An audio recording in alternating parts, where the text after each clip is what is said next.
سرکار دو عالم صلی اللہ علیہ وسلم کی جب ولادت ہوئی تو آپ کی جب ولادت ہوئی تو حضرت عبد المطلب سرکار کے طواف کر رہے تھے، کعبۃ اللہ کے طواف میں مصروف تھے، اور سرکار کے آباء و اجداد سرکار سے لے کے آدم علیہ السلام سے جتنی سلبوں سے وہ نور محمدی منتقل ہوتے ہوئے آ رہا، کوئی مشرک نہیں تھے، کوئی کافر نہیں تھے، اور کوئی گناہ کبیرہ میں ملوث نہیں تھے، کوئی بھی جتنے بھی ہے۔ جب آپ کی ولادت ہوئی حضرت عبد المطلب کعبے کا طواف کر رہے تھے، اچانک جو جب کعبے کا طواف کرتے کرتے تھک گئے تھے، دیوار پر ٹیک لگا کے کعبے کو دیکھتے ہوئے بیٹھ گئے۔ دیکھتے کیا ہے کہ اچانک کعبہ یوں جھک کے اٹھ گیا،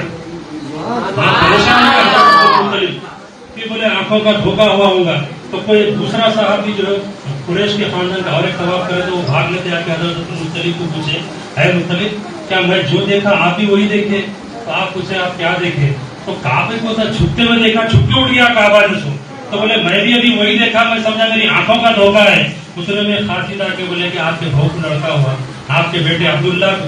ایک بیٹا تولد ہوا اور گھر والے آپ کو بلا رہے، تو آپ جلدی جلدی بھاگ لیتے گئے، مگر آپ کے جانے میں تھوڑی دیر ہو گئی، فرشتے تو تلوار لے کے دروازے کے پاس کھڑے ہوئے، اے عبد المطلب ابھی آپ زیارت نہیں کر سکتے، اللہ تعالیٰ آسمان کے فرشتوں کو زیارت کے لیے بھیجا ہے،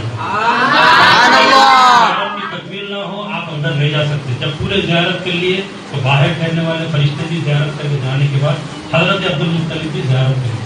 اس کے بعد تذکرہ کر رہے ہیں آپ اپنے بیٹوں کو، جب لڑکا میرا بھتیجا میرا پوترا جب پیدا ہو رہا تھا، میں کعبۃ اللہ کا طواف کر رہا تھا،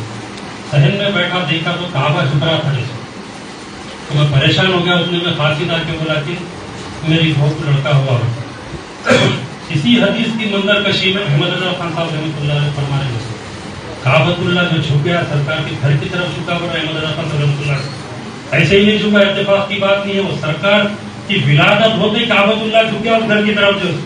تو احمد رضا خان صاحب رحمۃ اللہ علیہ فرماتے ہیں تو حاجی اور حج کو گئے تھے آپ، تو اپنے مریدین کے ساتھ گئے، کئی حجاج کرام کو لے کر مدینہ شریف کو پہنچے، تو آپ سرکار کے روزے کے سامنے ٹھہر کے بول رہے ہیں حاجیو آؤ شہنشاہ کا روزہ دیکھو، کعبہ تو دیکھ چکے، کعبے کا کعبہ دیکھو، بولے تم جس کو کعبہ بولتے ہیں وہ کعبے کا بھی کعبہ ہی ہے،